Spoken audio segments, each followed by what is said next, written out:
in entertainment news that is essentially being ignored by pretty much everybody except for the right.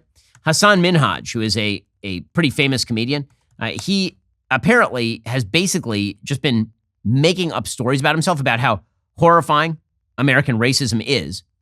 As Outkick points out, a profile in The New Yorker of Minhaj says, in Minhaj's approach to comedy, he leans heavily on his own experience as an Asian American and Muslim American, telling harrowing stories of law enforcement entrapment and personal threats. For many of his fans, he's become an avatar of the power of representation in entertainment. But after many weeks of trying, I had been unable to confirm some of the stories he had told on stage. And then when the author confronted him, Minhaj admitted that the stories that he tells on stage are often exaggerated or made up. Well, I mean, some of these stories are just purely intended to paint America in the worst possible light, and they're completely made up. It's not resulting in tremendous blowback from Minhaj. One of his anecdotes apparently claims a white woman from high school stood him up for a prom because her family didn't want her to take pictures with a brown boy. Minhaj then disclosed identifiable details about the woman during his telling of the story, prompting his fans to harass her. The woman apparently addressed the threats with Minhaj, who then told her to scrub her social media presence to deter more threats. You know, it's one thing to exaggerate, family stories for comedic effect. It's something a lot of people do. It's another thing to make up out of whole cloth stories about the evils of American racism. This effectively borders on emotional fraud.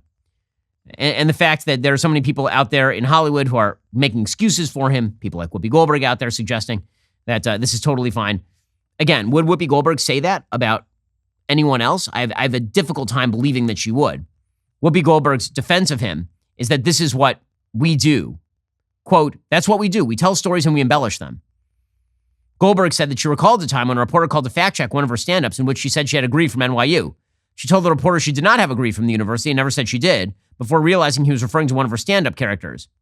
But that's not exactly what's happening here.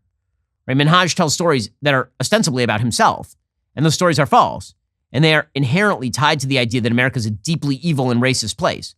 If you're going to make those sorts of claims, presumably you should have some sort of backing for them. And the fact that he had to make up the stories in the first place is pretty good evidence that America is not remotely as racist and horrifying as Minhaj suggests for laughs and profit. And leftism is a very, very lucrative point of view for comedians. That's how you get a Comedy Central special. That's how you end up being extremely rich and extremely famous. He says, every story in my style is built around a seed of truth. My comedy, Arnold Palmer, is 70% emotional truth. This happened, and then 30% hyperbole, exaggeration, and fiction. He says the punchline is worth the fictionalized premise. But, how is there a punchline to, my daughter was exposed to a substance that could have been anthrax, which is one of the things that he actually said at one point. Now, that's not something that you are supposed to fabricate, especially as a person who has received powder in the mail at least twice, as far as I'm aware. The FBI is still investigating a case like this. That's not a story that you make up or embellish. That's just it. That's either a reality or it's not. And this is also part of the problem with our new comedic world, which plays kind of clown nose on, clown nose off. I'm a comedian, but I'm telling deep and meaningful truths about the world to you. How about you're a comedian and you tell jokes? How about you're a comedian and you tell funny stories? But that's not what comedy is anymore. Our comedians are supposed to be newscasters, and our newscasters are supposed to be comedians. One of the great ironies of Jon Stewart attacking Crossfire back in the early 2000s, which at that point was Paul Begala and Tucker Carlson, is that this has led to the temptation for comedians to basically become newscasters and newscasters to play Jon Stewart. Everyone they've converged on Jon Stewart, basically. Hasan Minhaj is now Jon Stewart, telling meaningful stories about his life that are completely made up to expose the evils of the United States of America and how racist it is. And then when he's caught on that, we're all supposed to pretend that it's no big deal at all. The medical establishment has been beclouding itself on the issue of abortion for literally decades.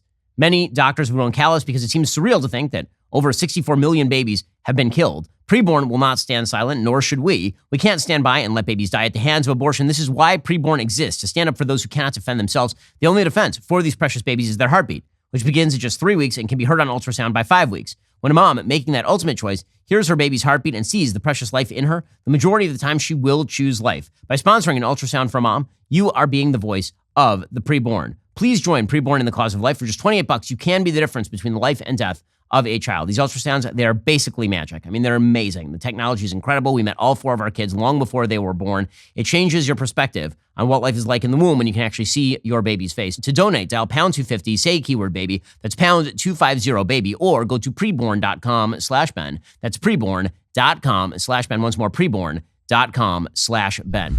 There is a company looking out for you right now. That company is Pure Talk. First of all, they don't hate your guts like a lot of the other phone companies, but Pure Talk also has just added data to every plan, and they include a mobile hotspot with no price increase whatsoever. If you've considered Pure Talk before, but you haven't made the switch, take a look again. For just $20 a month, you get unlimited talk, text, and now 50% more 5G data plus their new mobile hotspot. This is why I love Pure Talk. They are veteran-owned. They only hire the best customer service team located right here in the great United States of America. Most families are saving almost $1,000 a year while enjoying the most dependable 5G network in the country. Remember, you vote with how you spend your cash. Stop supporting woke wireless companies that don't actually support you. When you go to puretalk.com/Shapiro, you'll save an additional 50% off your very first month because they actually do value you. That's puretalk.com/Shapiro. Pure Talk is wireless for Americans by Americans. I've been using Pure Talk for all my business calls for months and months and months now. They're great. They share one of the tower networks with the big guys, which means that your coverage is excellent. And again, you're giving money to a company that doesn't hate your guts. Go to puretalk.com/Shapiro. Save an additional 50% off your very first month of coverage. That's puretalk.com/Shapiro. Things that I like today.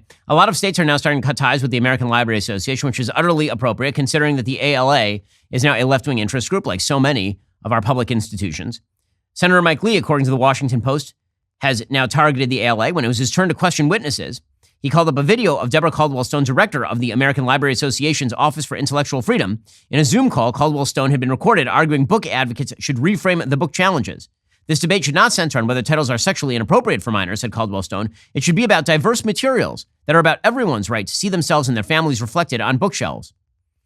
Lee then said, the goal is to sexualize children, to provide minors with sexually explicit material and then hide this content from parents. The ALA is now facing a partisan firefight unlike anything in its almost 150-year history, says the Washington Post. I wonder who brought that up. Who made that firefight happen? I love that we now, it is a full-time sport now. We will do something unbelievably terrible and provocative, and if you notice, you're the one starting a firefight.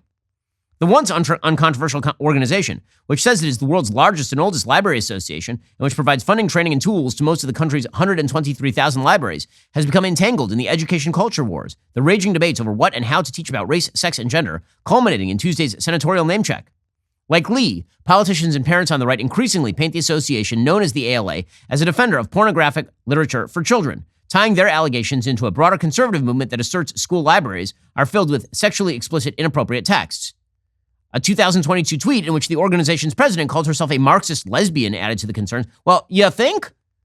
You think? I love that. So it's that the problem is not that the ALA's president calls herself a Marxist lesbian. The problem is that anyone noticed that she tweeted that out publicly.